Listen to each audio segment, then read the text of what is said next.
सबसे दिलचस्प hot seat cool हवा नॉर्थ ईस्ट दिल्ली की ये सीट, उत्तर पूर्वी दिल्ली, जहां पर कन्हैया कुमार जो कि वाम दल से लड़े थे बेगूसराय में गिरिराज सिंह के खिलाफ 2019 में, इस बार मनोज तिवारी से मुकाबला है। और मनोज तिवारी यहां पर आपको कूल हवा मनोज तिवारी के लिए इस हॉट सीट पर बहती हुई दिखाई दे रही है। मनोज तिवारी एकमात्र ऐसे बीजेपी के उम्मीदवार हैं जिनको दूसरी बार यहां पर टिकट दिया गया है। बाकी 6 के 6 बीजेपी के सांसदों के टिकट काट दिए गए थे, लेकिन ऐसा लगता है कि मनोज तिवारी जीत रहे हैं। कन्हैया कुमार वहीं पर कांग्रेस पार्टी के टिकट पर क्या यहां पर डेंट नहीं लगा पाए। देखिए दिलचस्प क्या है, आपको बताती हूं एक बात। ये एक ऐसी जगह है दिल्ली में जहां पर केजरीवाल जिस सीट पर गए अपना वोट डालने, वहां पर कांग्रेस का उम्मीदवार जेपी अग्रवाल चांदनी चौक। वहीं पर दूसरी तरफ अगर आप देखिए तो जहां पर वोट डालने के लिए प्रियंका गांधी और पूरा गांधी परिवार गया, वहां पर आम आदमी पार्टी के उम्मीदवार थे। यानी गांधी परिवार को झाड़ू पर वोट डालना था और अरविंद केजरीवाल को हाथ पहली बार ऐसा हुआ होगा जब सोनिया गांधी ने झाड़ू पर डाला और अरविंद केजरीवाल ने हाथ पे लगाया। देखिए यही लोकतंत्र है। लेकिन अब जब प्रदीप गुप्ता आए तो आप लोगों को उनको एक बार दिल्ली को लेके चैलेंज करना चाहिए।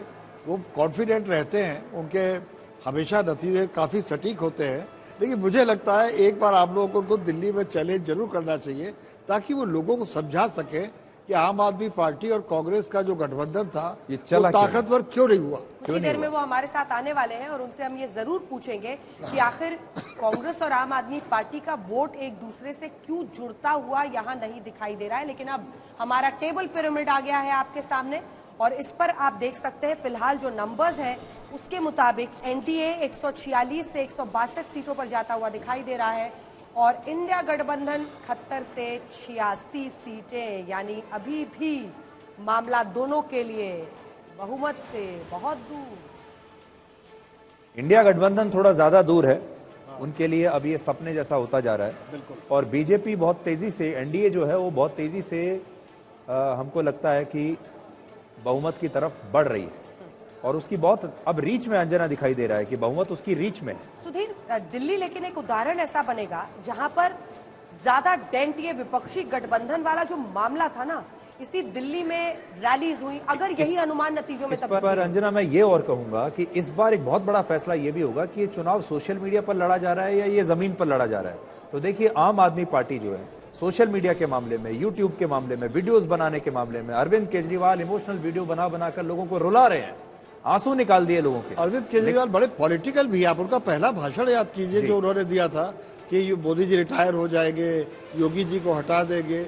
उन्होंने जिस तरह से बिलो तो बेल्ट मार किए थे उस दिन, तो वो उनकी एक पॉलिटिकल समझ थी कि वो आएंगे और आते ही उन्होंने चर्चाएं क्रिएट कर। हालांकि शशि जी इसमें एक वेरिएशन है, एक डेविएशन है।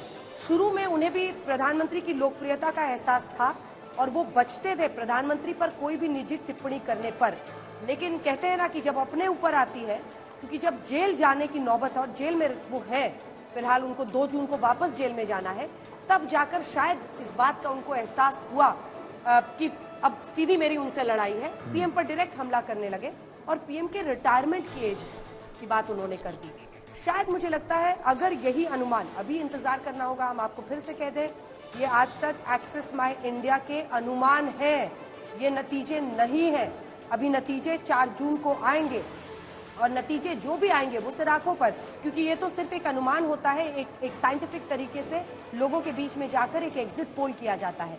अगर यही अनुमान नतीजे में तब्दील होते हैं तो ये साफ इशारा होगा कि अरविंद केजरीवाल की जो तस्वीरें जेल के सलाखों के पीछे की लगाई गई या लोकतंत्र बचाओ रैली जो विपक्षी गठबंधन का रामलीला मैदान में आया, या फिर प्रधानमंत्री पर जो निजी हमला की उनके रिटायरमेंट एज की आई है, ये सब नाकाम साबित होते हुए राजधानी दिल्ली में दिखाई दे रहे हैं।